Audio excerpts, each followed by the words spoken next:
Incubus, A Crow Left of the Murder. I'd never heard this song before, but Julian Goldenberg, if it's important to you, then it's important to me. I mean, I could do Brown Eyed Girl and be like everybody else. But no, we're doing Incubus, A Crow Left of the Murder. You could call this song the Yellow Ledbetter of Incubus songs. It's quite a bit faster, but you'll see what I mean. Your first step is going to be pluck your E string. Yes. All right. Then you're going to play A9 to 11, and then D9, back to A11, 9, 11. Those are all plucked. That's what makes this sound so fast and frenetic. And then you're going to go, we'll do that cool epic slide down, and then you're going to go open E, 2, 4, A2, E4, E2, E4, and then repeat. So, nice and slow.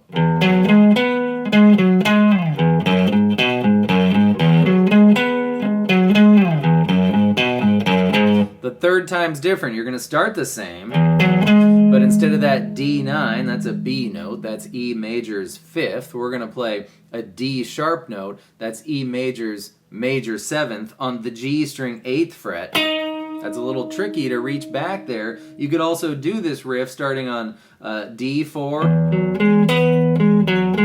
and then that major 7 would be on B4.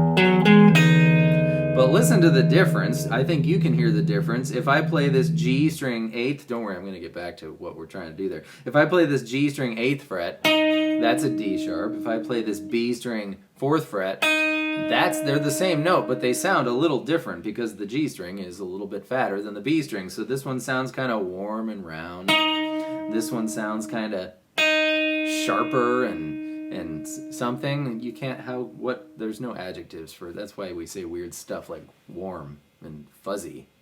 Sounds like a blanket, not a note, but that's what we say, right? So that's why I think it's up here. So it's going to be A9, 11, and then G8, back to A11, A9, A11, and we do our same posterior, and then the fourth one starts the same as numbers 1 and 2, but the posterior of this one is different. Open 2, 2, 2, 2. Repeat the whole thing. That's the first note of the riff, not the last. So that whole thing looks like this. Nice and slow.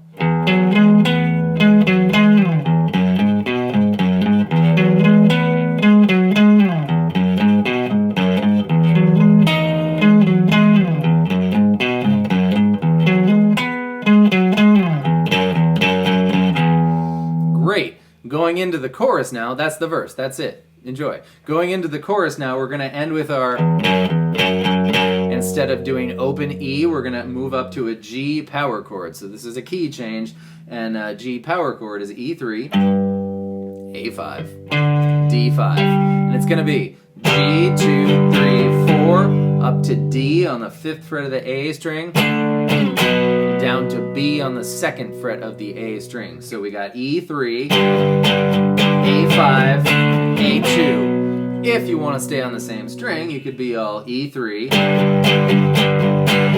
10, 7. But you see how far away that is. I find it personally more convenient to switch strings, because then you're real close back to your G when you're on your B. But that's the chorus.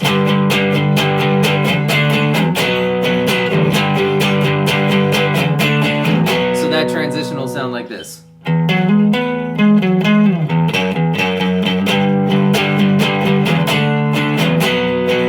There's a little trick in there. So the bass is going most of the time, or half of the time, or whatever it is of the time. Root G with the rest of the band. Root D with the rest of the band. Root B with the rest of the band. But sometimes he goes root G, 3rd F sharp of D. D, F sharp is the, I have an Aunt DD. F sharp is the 3rd note of the D major scale, so it's the 3rd in the chord. Every single major and minor chord without a weird number after it or a sus or whatever is comprised of a root, a 3rd, and a 5th. So the bass player has the option of whether to play the root, the 3rd, or the 5th, and he can change the way things sound. So when you hear the one that sounds different, that's why. He goes, and our F sharp and our D chord, There it is, baby E string, 2nd fret. So big E string, 2nd fret, same note. If you wanted to sort of mimic that, you could do your G power chord. Drop your pointer finger 1, take your pinky finger off, and put your middle finger on D4. That's 2 F sharps and 1 D. So it's a root 3rd chord rather than a root 5th chord, and it's all upside down and backwards. But there it is. You could do that. G power chord, weird D not power chord thing, B, if you want it. And now all we have left for this song is the bridge, and I will be right back with that. Do not move. All right, the bridge is a big jam, of course, and the chord progression inherent in the jam is, well, the first chord is either E major or E minor. You can't tell. Nobody's playing a chord. The bass is playing roots, and the guitar is jamming on octave chords mostly. The clue is that the scale that the guitar is using is the E minor scale using octave chords. So let's do that. Let's start on the G. Let me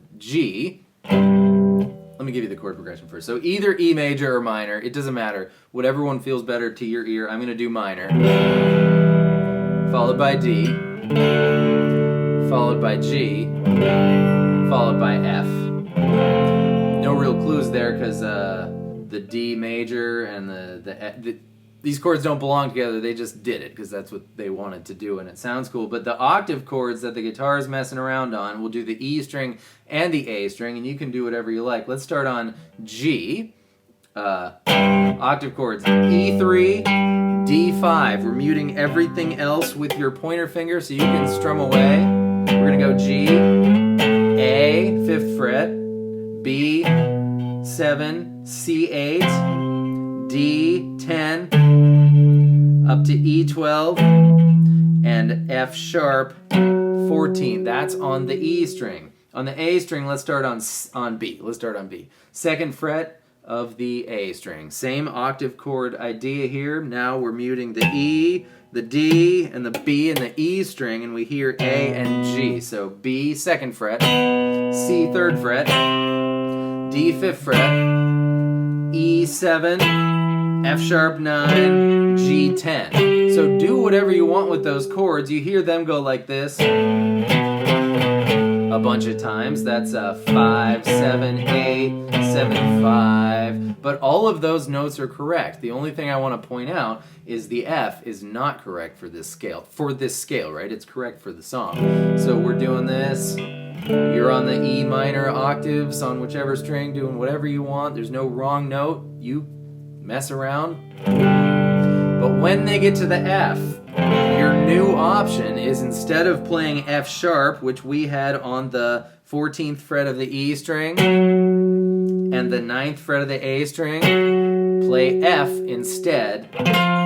Which sounds spooky, right? Because it's an off-key chord. The 8th fret of the A string and the 13th fret of the E string, or of course the 1st fret of the E string, for your extra special. It'll make you sound really smart when you're doing it. You know, if there's other people, your teddy bears might think you're smart too. Yeah, that's all I have to say about that bridge. So just mess around with the octave chords on the aforementioned frets, or play the chords.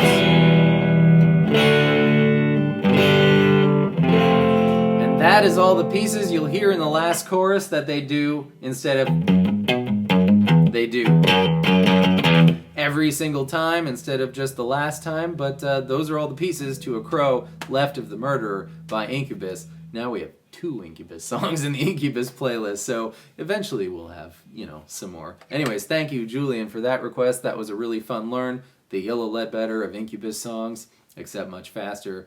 Maybe they drank a lot of coffee before they recorded that, or something else. Anyways, thank you for being here. I will see you next time with more stuff. Goodbye.